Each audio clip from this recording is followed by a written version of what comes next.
Life में target का बहुत बड़ा रोल होता है, यानी लक्ष्य जो है वो सटीक होना चाहिए और बिल्कुल फिक्स होना चाहिए। अगर आप लक्ष्य से चूक गए हैं तो फिर निशाने से चूक गए हैं। आज हमारे साथ एक ऐसी ही भारत की युवा निशानेबाज हैं जिन्होंने शूटिंग में तो बहुत नाम कमाया है, बहुत बड़ा और बढ़िया करियर रहा है उनका, लेकिन अब वो शूटर से बन गई हैं एक राजनेता।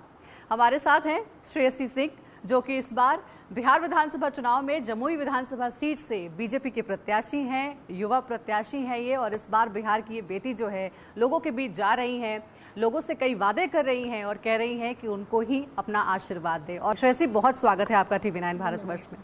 तो श्रेयसी से अब आगे की बातचीत होगी। और जैसा आप देख सकते हैं कि ये जो रॉयल आपको डाइनिंग एरिया दिख रहा है, ये श्रेयसी का डाइनिंग एरिया है। 2018 के कॉमनवेल्थ में श्रेयसी को गोल्ड मेडल मिला था और श्रेयसी ने बहुत नाम रोशन किया है, बिहार की बेटी होने के नाते भी और देश का भी नाम रोशन किया। लेकिन बड़ी बात यह है कि बिहार की एक बेटी इतने बड़े लेवल पे गई, एक खेल को आगे लेकर के गई, शूटिंग जैसे खेल को आगे लेकर के गई और वहाँ पे गोल्ड मेडल मिलना, अर्जुन अवार्ड भी मिला है श्रेयसी को।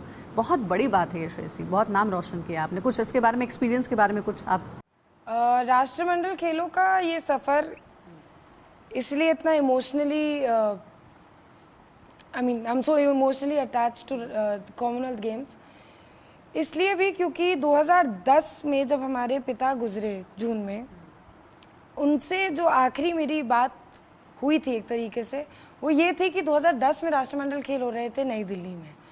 और एक तरह से उनका सपना था कि हाँ, हमारी बेटी अगर टीम में सेलेक्ट हुए तो एक मतलब obviously every father wants the best for their daughter, कि वो चाहते थे कि वो भी एक पदक जीते। तो 2010 में तो नहीं, लेकिन 2014 में हमने राष्ट्रमंडल खेलों में अपना सिल्वर मेडल, रजत पदक जीता था। और उसके बाद फिर उसके बाद भी लगा कि नहीं, अगर पिता ने सपना देखा था तो वो ज़रूर गोल्ड का देखा होगा, स्वर्ण का देखा होगा। तो फिर उसके बाद 4 साल और मेहनत की और फिर वो स्वर्ण पदक लाके उनको समर्पित किया। राज्यवर्धन सिंह राठौर ने जब 2004 में अपना एथेंस का सिल्वर मेडल जीता था, तो वो एक मेरे लिए बहुत बड़े रोल मॉडल थे और वो एक बहुत बड़े उनके वजह से यस एब्सोल्युटली इंस्पायर किया था उन्होंने मुझे कि मैं शूटिंग शुरू करूं। और डबल ट्रैप में रुचि इसलिए जागी थी। तो क्यों आपने ये डिसाइड किया विधानसभा चुनाव के तहत? पहले से प्लानिंग कुछ चल रही थी ऐसी? नहीं, पहले से एक्चुअली इसमें कोविड-19 का बहुत बड़ा योगदान है। लॉकडाउन के दौरान हम सभी सोशल मीडिया पे काफ़ी एक्टिव हुए और उसके वजह से हमें बिहार की जो लोग थे, जो युवा थे, युविकाएँ थी, उनसे बातचीत करने का एक मौका मिला। और जब उनसे हमने बात की तब हमें पता चला कि उन्हें कितनी गंभीर समस्याओं की डे टू डे लाइफ पे सामना करना पड़ता है।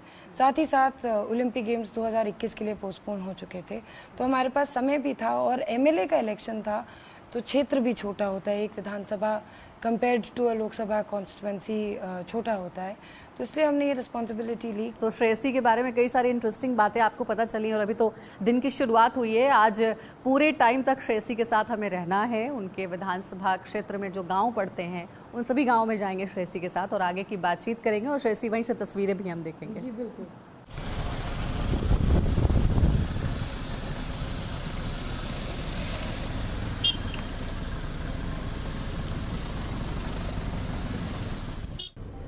तो जमुई सीट से बीजेपी की प्रत्याशी श्रेयसी सिंह के साथ हम उनके विधानसभा क्षेत्र में जो अलग अलग पंचायत पड़ रहे हैं वहां पर घूम रहे हैं। अभी दाढ़ा पंचायत से श्रेयसी के साथ हम निकले हैं और आप देख सकते हैं श्रेयसी ठीक मेरे बगल में, इनकी गाड़ी में हम बैठे हुए हैं और बहुत ही बिजी शेड्यूल आपका रहता है। आई मस्ट से श्रेयसी, आप ये बताइए कि आज की अगर सिर्फ हम बात करें आज तो कितनी जगहों पर आपका घूमना हुआ है और आगे क्या प्रोग्राम है पूरा?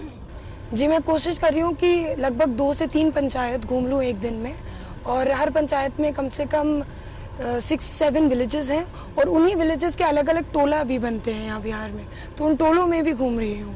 तो हमारा कार्यक्रम कुछ सुबह 7 साढ़े 7 बजे से शुरू होता है एंड 8-9:30 तक कार्यालय में मीटिंग्स वगैरह चलती रहती हैं। नरेंद्र सिंह जो कि पूर्व मंत्री रह चुके हैं बिहार सरकार के, उनके बेटे अजय प्रताप जो हैं, उनकी बहुत एक्सपेक्टेशन थी कि उनको टिकट मिले और कंफर्म मान रहे थे कि बीजेपी मुझे टिकट देगी ही देगी।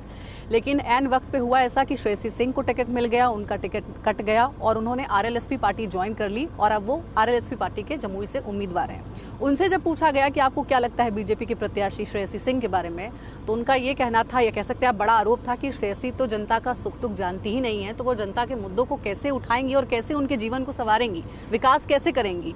तो जीत इस बार चाचा की होगी, भतीजी की नहीं होगी, उनका ये कहना था। नहीं, अजय भैया के लिए ढेर सारी शुभकामनाएं। सुख दुख को नहीं जानते हैं, ये गलत है। हमारे पिता, हमारी माँ राजनीतिक क्षेत्र से हमेशा आई हैं। पिता ने तो जितना काम किया उतना कम है, मतलब मैं जितना भी बोलूँगी उतना कम ही होगा। मुझे इतने सारे काम रोज जब मैं जमुई क्षेत्र घूमती हूँ तो पता चलते हैं कि उन्होंने कितने काम किए हैं। तो ऐसा करते हैं कि श्रेयसी के साथ आगे का सफर तय करते हैं और उनसे बातचीत आगे करते हैं। आदि इस वक्त हम सुदामापुर गांव में हैं और जमुई में इसी तरीके से लगातार अपने विधानसभा क्षेत्र के अलग अलग गाँव में श्रेयसी दौरा कर रही हैं, लोगों से मिल रही हैं। देखिए, विकास का बहुत सा काम बाकी है। जैसा आप तो हमें फॉलो कर रही हैं, तो आपने सुना हमें कहते हुए कि विकास का मतलब सिर्फ ये नहीं होता कि रोड बन जाए, बिल्कुल एक इंफ्रास्ट्रक्चर डेवलपमेंट होना चाहिए। परवाह देश की, सोमवार से शुक्रवार रात 10 बजे TV9 भारतवर्ष पर।